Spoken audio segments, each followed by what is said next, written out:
Akkam jirtuu daawwattoota miidiyaa Shinnigaa odeeffannoo guyyaa har'aa qabannee dhiyaanneerra nu faana tura.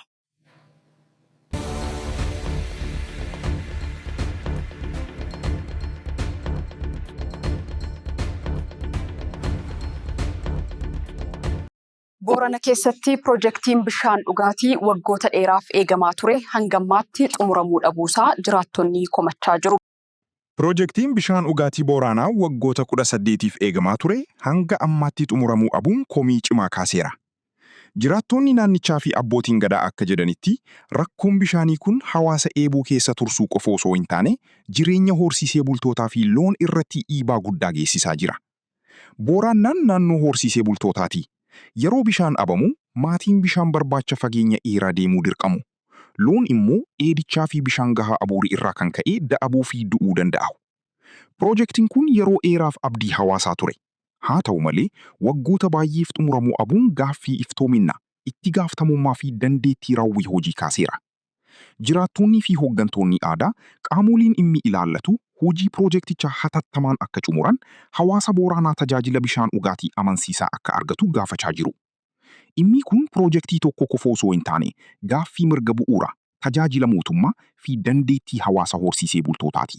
Filannoon waliigalaa Itoophiyaa dhiyaachaa jiruun Oromiyaan xiyyeeffannoo guddaa argatteetti. Rakkoon nageenyaa garuu gaaffiiwwan hedduu kaasaa jira.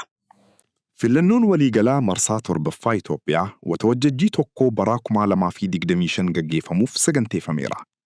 Boordiin filannoo biyyaalessaa Itoophiyaa qophii filannoo kanaaf naannolee fi aanaalee filannoo adda addaa irratti hojjechaa jira.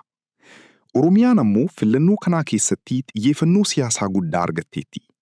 Naannichi baay'inaa uummataa, bal'inaa lafaa fi ulfaatinaa siyaasaa qabuun filannoo biyyattii irratti dhiibbaa guddaa qabaachuu danda'a. Haa ta'u malee rakkoon nageenyaa filannoo kanaa irratti gaaffiiwwan hedduu kaasaa jira.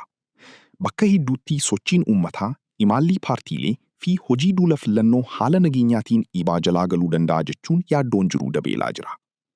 Paartiileen mormitootaas dirree siyaasaa walqixaa, bilisummaa sochii fi dandeettii uummataa bira gahuu irratti komii kaasaa jiru. Gama biraatiin qaamoleen mootummaa fi boordiin filannoon nagaan, seeraan fi haala qindaa'een akka gaggeeffamuuf qophiin taasifamaa jiraachuu himaa jiru. Filannoon kun Oromiyaaf sagalee kennuu qofa osoo hin taane gaaffii nageenyaa, hirmaannaa siyaasaa fi amantaa uummanni sirna filannoo irratti qabu madaaluuf qormaataa guddaa ta'a jedhamee ilaalama. Naannoo Tigraayitti TPLF bulchiinsa waraana dura ture deebisee hundeessuu beeksisuun waliigaltee Pretooriyaa irratti yaaddoo haaraa kaasaa jira. Naannoo Tigraayitti haalli siyaasaa ammas daran hammaachaa jira.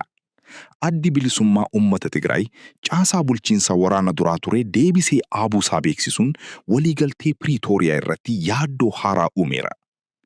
Akka gabaasni dhiyaate ibsatti dhaabatichi mana maree naannoo duraanii deebisee hojii jalqabsiiseera. Dabalataanis hoogganaa paartichaa kan ta'e Dabraasiyoon Gabra Mikaa'el pireezidaantii naannichaa taasisuu beeksiseera. Tarkaanfiin kun bulchiinsa yeroo waliigaltee nagaa booddaa hundeeffame waliin walitti bu'iinsa siyaasaa haaraa uumuu danda'a jedhamee ilaalamaa jira.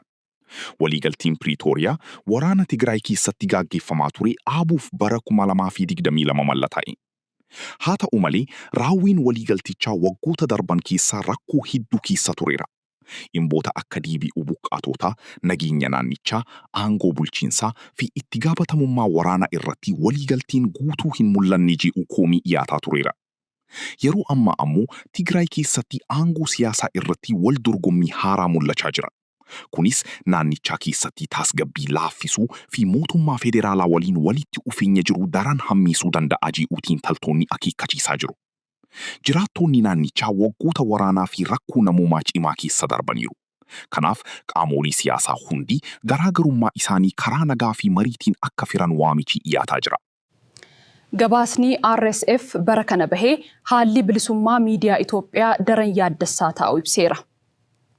Gabaasa bilisummaa miidiyaa addunyaa bara 2026 keessatti Itoophiyaa sadarkaa gadaanaa irratti argamteetti.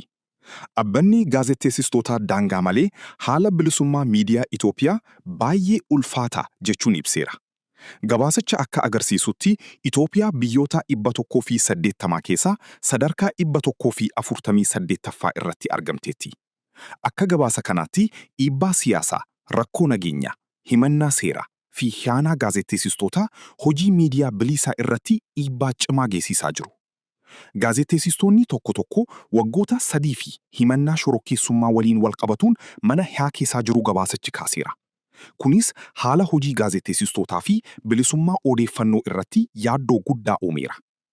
Bilisummaa miidiyaa hawaasni odeeffannoo sirrii argachuu, mootummaan gaafatamu fi sagaleen uummataa dhaga'amuu keessatti gahee guddaa qaba. Kanaaf abbaliin mirga namoomaa fi miidiyaa bilisaa mootummaan Itoophiyaa nageenya gaazexeessistootaa eeguu, hidhaa fi doorsiisaa dhaabuu, akkasumas dirree miidiyaa bilisaa bal'isuu akka qabu waamicha dhiyeessaa jiru. Daawwattoota keenya oduu guyyaa har'aa asirratti xumurra. Nu waliin turuu keessaniif galatooma.